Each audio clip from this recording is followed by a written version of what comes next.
Queridos, a paz do Senhor Jesus, tudo bem? Como é que estão vocês? Estou voltando aqui de novo e agradeço pelo convite de estar falando mais assim da palavra de Deus. Hoje eu vou ler e depois dar uma aplicação, mais um devocional a respeito da passagem que está entre 2 carta aos Coríntios, capítulo 3, tá?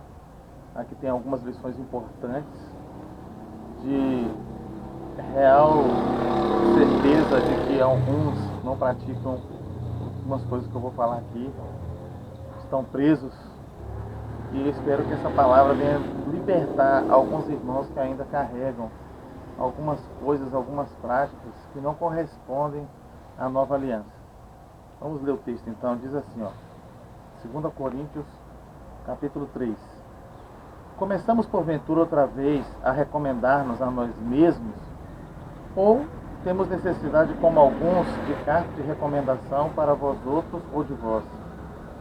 Vós sois a nossa carta, escrita em nosso coração, conhecida e lida por todos os homens, estando já manifesto como carta de Cristo, produzida pelo nosso ministério, escrita não com tinta, mas pelo Espírito Santo de Deus vivente, não em tábuas de pedras, mas em tábuas de carne, isto é, nos corações. E é por intermédio de Cristo que temos tal confiança em Deus. Não que por nós mesmos sejamos capazes de pensar alguma coisa, como se partisse de nós.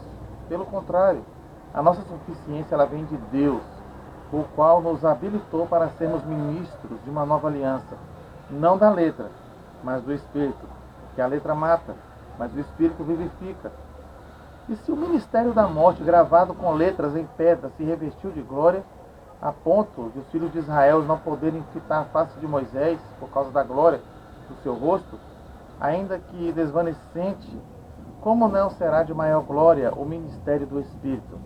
Porque se o ministério da condenação foi glória, em muito maior proporção será glorioso o ministério da justiça.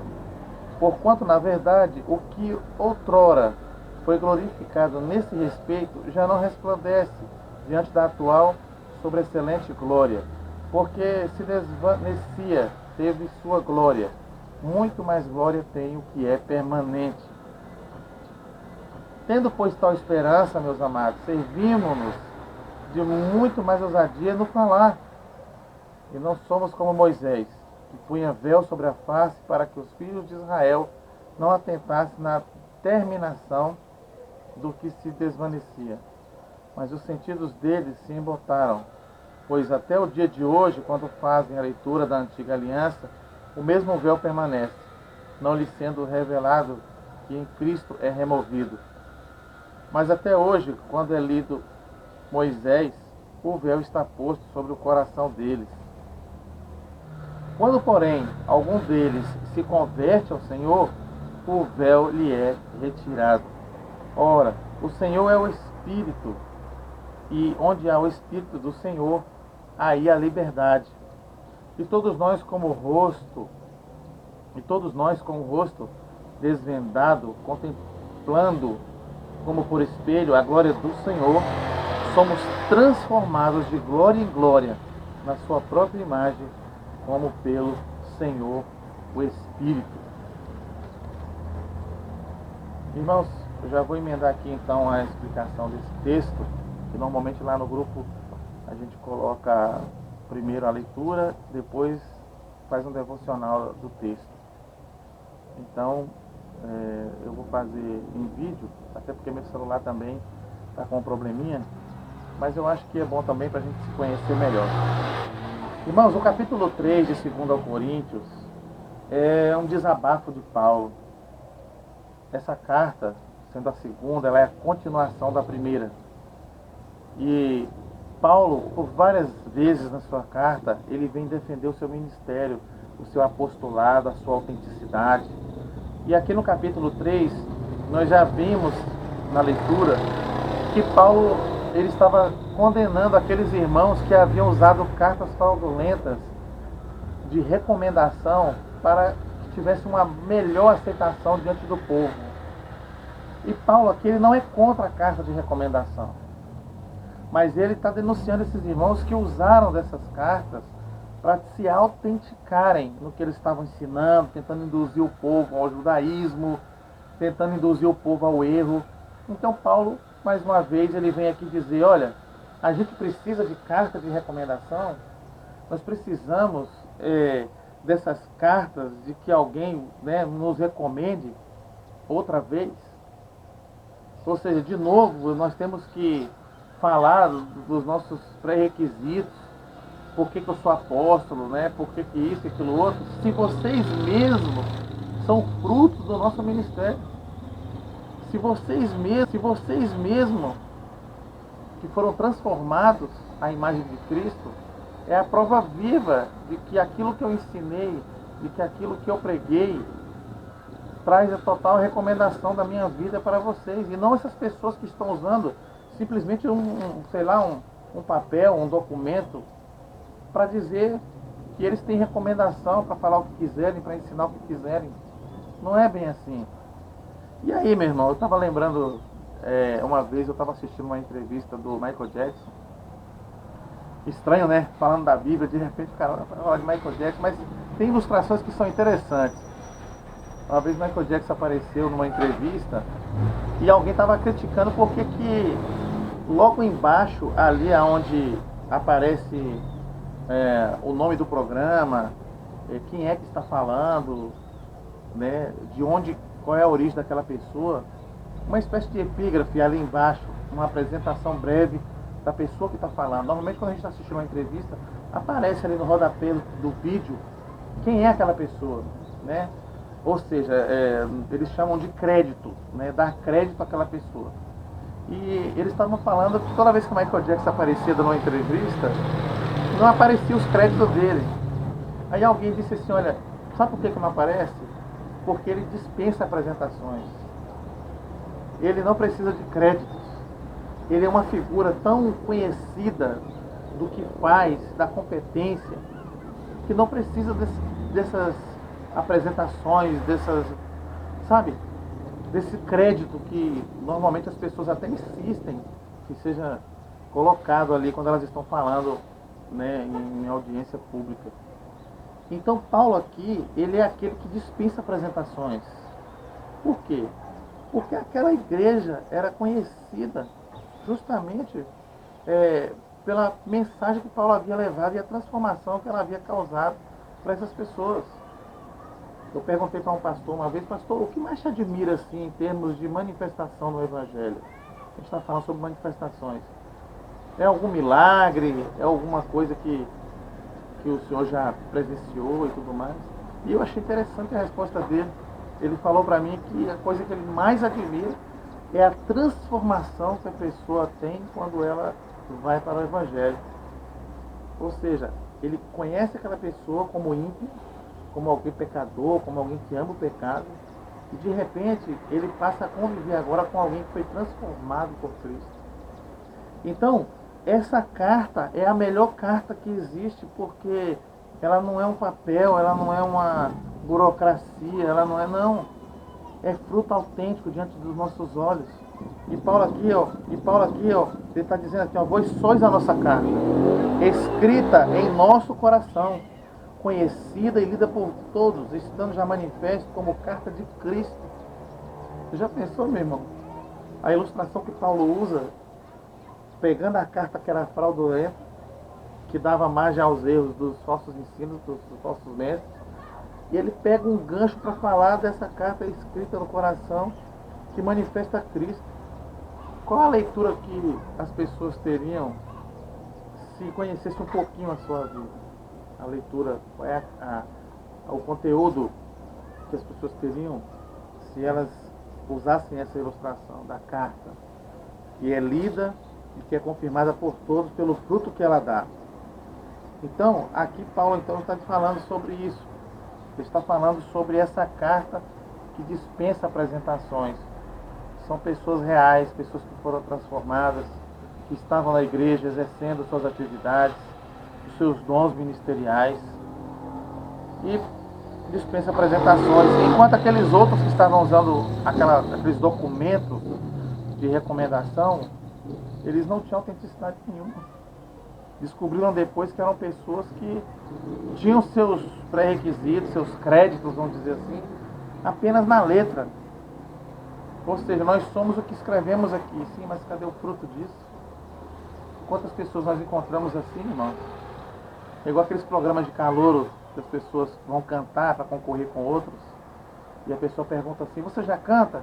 Ah, eu canto desde pequeno, desde criança, desde os meus 7 anos de idade.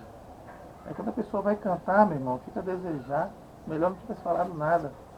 Porque a melhor coisa que tem são as atitudes, são os frutos. Pelo fruto nós conheceremos a árvore, né? Que Jesus disse. Então tem muita gente assim, irmãos, cheio de créditos, cheio de cartas de recomendação, mas no fundo, não produz fruto nenhum. Então Paulo ele vem falar sobre isso aqui. E ele continua, no versículo de número 3, ele diz, estando já manifestos como carta de Cristo, produzida pelo nosso ministério, escrita não com tinta, mas pelo Espírito de Deus vivente, não em tábuas de pedra, mas em tábuas de carne, isto é, nos corações, e é por meio de Cristo que temos tal confiança em Deus. Não que por nós mesmos sejamos capazes de pensar alguma coisa como se partisse de nós. A humildade de Paulo, né? Toda essa transformação, esse fruto que foi produzido em vocês, no coração de vocês, hoje vocês são cartas que manifestam a vida de Cristo, a imagem de Cristo. Isso não veio de nós, irmão. Que bom, né, meu irmão, quando alguém admite que o seu ministério, olha que era um ministério paulino, porque esse ministério ele vinha do Espírito. Ele pega todo aquele incentivo e ao invés de jogar na bacia da vaidade, ele joga como se fosse na bacia do incentivo. Ao invés de se auto-promover aqui, ele fala, não, isso não vem de nós, essa suficiência ela vem de Deus. Essa capacitação vem de Deus. Então quando a gente vê um irmão muito abençoado, irmão, é porque Deus deu aquele dom para ele. Às vezes a gente começa até a idolatrar. Mas, meu irmão, todos nós somos instrumentos de Cristo. E ele mesmo disse, Jesus, sem mim nada podeis fazer. Então, Paulo está dizendo aqui, olha, cuidado com essas prerrogativas, com essas credenciais demais que vocês veem por aí. Tem até uma frase que fala assim, ó, nem toda palavra de um homem de Deus é a palavra de Deus. É só porque um homem de Deus diz que é a palavra de Deus. Vamos verificar na Bíblia se é assim. Vamos ver se no texto corresponde às palavras.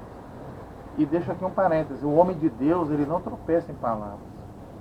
Quando você vê alguém ensinando, irmãos, ensina coisas certas, mas lá no meio existe heresias, é porque é um homem que tropeça em palavras. E o Espírito Santo não capacitou essa vida. Normalmente é um falso mestre. Tá? E se o ministério, no versículo 7, e se o ministério da morte, gravado com letras em pedra, se revestiu de glória, a ponto dos filhos de Israel não poderem fitar a face de Moisés por causa da glória do seu rosto, ainda que desvanecesse, como não será de maior glória o ministério do Espírito? Paulo aqui está fazendo uma comparação das duas alianças, a antiga e a nova. Ele fala aqui que a antiga, quando foi entregue por Moisés, que era o ministério da morte. Por que o ministério da morte? Porque ninguém poderia cumprir a lei e se salvar por ela. A lei, ela era é como se Deus quisesse que o homem ficasse diante do espelho sempre e olhasse o quão pecador ele é. A lei é o padrão de Deus, é o padrão de justiça, de santidade de Deus, que ele não abre mão. E que era impossível que um homem mortal, pecador, caído em Adão, fosse capaz de cumprir. Então Deus, ele permitia que as cerimônias, as leis que foi dada a Moisés, fossem praticadas pelo povo, para que o povo sempre estivesse batendo no peito dizendo, eu preciso de outro sacrifício, eu preciso de mais uma cerimônia, e nunca ficasse livre do pecado. Para quê? Para que didaticamente esses homens, olhando para os seus pecados, olhando para os seus erros, desejasse um Salvador, desejasse um sacrifício que fosse feito de uma vez por todas. Então, nós precisamos aprender isso. Paulo está dizendo aqui no ministério da morte. Por quê? Porque trazia morte. Ninguém era capaz de cumprir a lei. Ela era rigorosa, um padrão alto demais para um pecador alcançar. Então, aquele que oferecia o animal ao sacerdote, que era imolado, ele temporariamente ele se sentia inocente, mas logo ele via que a vida dele retornava para o pecado de novo.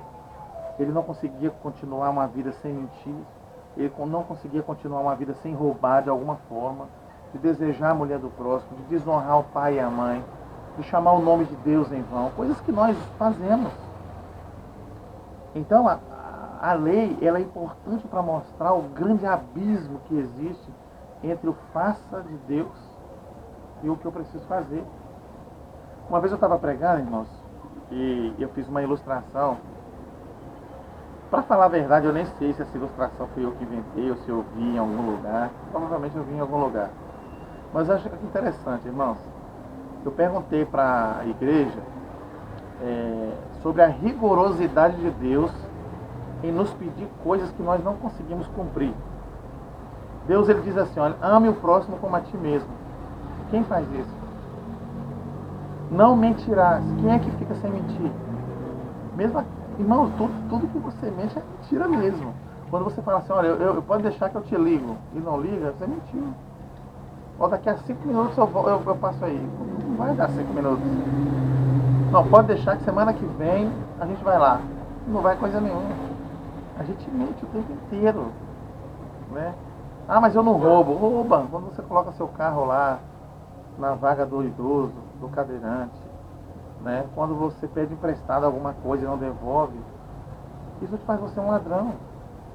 Então perceba que realmente nós somos miseráveis, condenáveis diante de Deus por causa da lei. Esse espelho que quando nós olhamos, nós vemos todas as nossas imperfeições. Então Paulo aqui está dizendo que esse ministério era o ministério da morte. E mesmo sendo da morte, ele produziu uma glória para aquele povo. Mesmo sendo algo cerimonial, algo muito pequeno comparado ao que é hoje, trouxe uma glória tão grande que Moisés, quando recebeu aquela glória, aquele ministério, escrito em tábuas, ou seja, destrutíveis, ele botou um véu no rosto para cobrir a glória que estava por debaixo no seu rosto. Os israelitas não podiam contemplar o homem que havia recebido de Deus os 10 mandamentos. Só que tem um detalhe, diz o texto que com o passar do tempo, aquela glória foi se apagando. E Paulo, ele diz que a glória agora sobre os filhos de Deus, regenerados por Deus, escolhidos por Deus, que vivem a imagem do seu Filho Jesus, eles têm uma glória que permanece, não é uma glória que desvanece, porque o homem precisava cumprir aquelas cerimônias rigorosamente, irmãos, e aquilo ali era impossível. Então, se nós compararmos a nossa vida com a vida de Moisés, nós somos muito mais fiéis a Deus. Mas voltando à ilustração que eu havia começado a falar, eu perguntei para a igreja então, eu falei assim, irmãos, por que Deus nos cobra coisas que nós não podemos cumprir? Isso é justo? Aí eu perguntei para um irmão da plateia, irmão, você aceitaria casar com uma mulher que fosse 90% fiel a você? Ela seria infiel a você em 10%. Aquele irmão olhou assim, não casaria. Não casaria, então vou melhorar. Imagina que essa mulher fosse infiel a você só 5%. Você casaria com ela? Na hora do altar lá, ela falou, eu juro ser fiel a você, meu marido, em 95%. Você casaria com ela? Não casaria. Chegou um momento que ele se adiantou e falou assim, pastor, quem faria isso? Eu falei, então, se nós não aceitamos isso, por que Deus tem que aceitar? A fidelidade a Deus, ela só é pura, perfeita, por causa do ministério novo, da nova aliança que nós recebemos em Cristo Jesus, a obra que Cristo fez na cruz, ou seja, a justificação de Cristo sobre nós, que permanece e não desvanece. É sobre esse ministério que Paulo está falando, que permanece, que nós devemos estar nele, que por estarmos nele, nós devemos ter mais ousadia de falar nele, mais do que aquele povo todo. Nós somos muito mais fiéis do que o povo de Israel, irmãos. Muito mais fiéis. Por quê? Porque nós temos o Espírito Santo habitando em nós. O Espírito Santo que está nos regenerando. Aprende uma coisa interessante. Como que acontece a salvação? Já que nós estamos falando aqui de um ministério da antiga aliança que condenava, que era o ministério da morte, e estamos falando da nova aliança, a antiga que era condenada, que condenava, que matava, que nenhum homem podia cumprir, e da nova aliança que nós somos justificados. Olhando para esse ponto de vista, nós precisamos frisar aqui 3 coisas. Preste atenção nisso. Primeira, você foi salvo, você está sendo salvo e você será salvo. Aí você me pergunta, como assim eu serei salvo? Eu já não sou salvo? É salvo. Você é salvo do ponto de vista da justificação. Em Cristo Jesus você já foi justificado. Nenhuma condenação há para aqueles que estão em Cristo Jesus. A obra da cruz lavou você dos seus pecados. Pecados passados, presentes e futuros. Então, sobre o ponto de vista da justificação, você foi salvo. Do ponto de vista da santificação, você está sendo salvo. Sendo santificado, moldado, regenerado à imagem de Cristo. E em terceiro lugar, sobre o ponto de vista da glorificação, você será salvo. Por quê? Você ainda não estará mais sobre a presença do pecado. Entendeu isso? Repetindo, do ponto de vista da justificação, você está salvo. Do ponto de vista da santificação, você está sendo salvo. Do ponto de vista da glorificação, você será salvo. Quando Cristo voltar na sua segunda vinda, e te transformar, livrando você desse corpo incorruptível e te dando um corpo do corpo corruptível e te dando o corpo incorruptível. Entendeu, irmão? Então, que coisa interessante. O Paulo está falando aqui que há uma diferença absurda entre aquela lei que foi escrita em pedras, da lei agora que foi escrita nos nossos corações.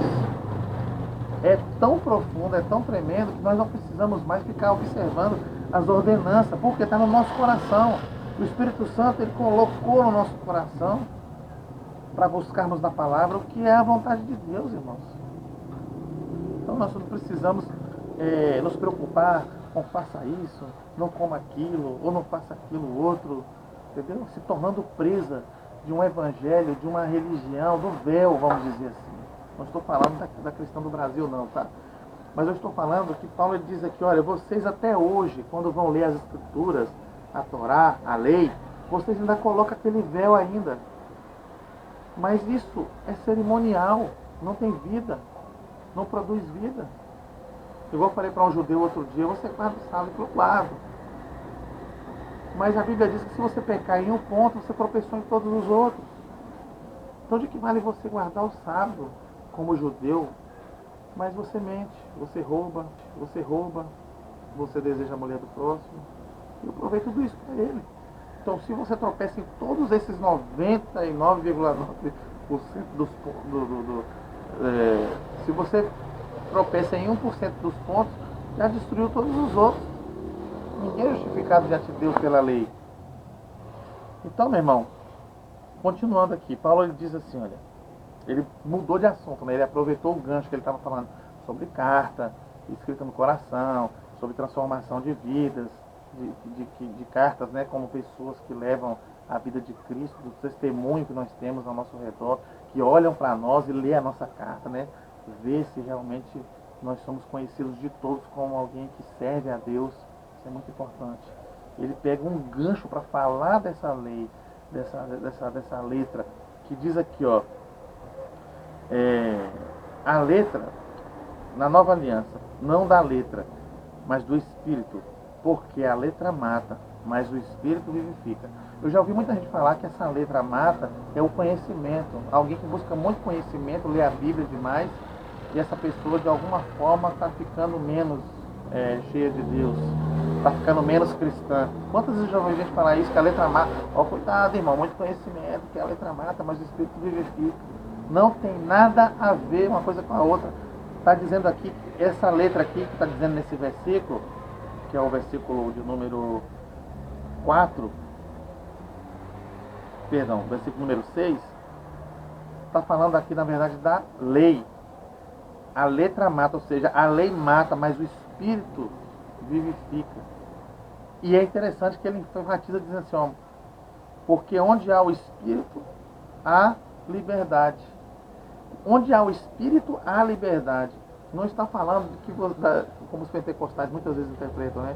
Que onde tem manifestações espirituais, há liberdade. Você pode pular, você pode fazer o que quiser, plantar bananeira. Ele está falando aqui que onde há o Espírito, há liberdade desse ministério novo, que é da nova aliança, que tirou aquela bola de ferro do seu pé. Aquela escravidão religiosa da lei, ou de outras religiões, de pessoas que ainda vivem assim, até dentro do Evangelho, irmãos. Tem pessoas que não têm certeza da sua salvação, não crê na suficiência de Cristo, acha que aquele que começou a boa obra não há de completá-la, interpreta o versículo ao contrário. Então, isso tudo, irmão, é essa tradicionalidade que Paulo está condenando aqui. A religião, ela, na palavra correta, que é religare, que é religar o homem a Deus, no grego, ela está totalmente correta, né? Porque está falando que a religião, ela é boa. Quando a gente fala assim, cuidado, cara, Jesus não veio trazer uma religião. Não, veio sim, meu irmão. Jesus é justamente a religião. Ele religa o homem a Deus. Ele liga o homem a Deus. E Tiago 1,27 fala que a verdadeira religião é essa: visitar os órfãos e as viúvas nas suas necessidades, como está lá, Tiago capítulo 1, versículo 27. Não tem religião na Bíblia? Tem sim, irmão. Então é como a gente fala assim, uma falsa fé. É fé ou não é? É uma falsa justiça. Não, se é falsa, então não é justiça. Entendeu? Se é falsa, então não é fé. Então a religião, ela existe sim. O Evangelho é o religare, né? Se eu não me engano é do latim, então não do grego. Então, a gente precisa ter em mente essa questão. Para não ser muito extenso aqui no devocional, e mais uma vez enfatizando que Paulo está falando, quando a letra mata, mas o Espírito vivifica, está falando realmente dessa tradicionalidade que as pessoas têm. Porque tem pessoas que não aprenderam a viver a verdadeira liberdade em Cristo. Ou seja, a vida com Cristo, a vida com Cristo está condicionada a uma calça comprida, ao não usar brinco, ao não cortar cabelo, ao não usar maquiagem. Ordenanças, isso tudo é véu, irmão, isso tudo é tradicionalidade que Paulo está condenando aqui. Tá? O Evangelho é algo mais do coração, sabe, irmão? Biblicamente, não estou falando das emoções, porque enganoso é o coração, mais enganoso, né, do que terrível do que todas as coisas. Mas eu estou falando dessa vivência com o Espírito Santo que nos conduz no caminho correto. Então, continuando, ele diz assim, olha: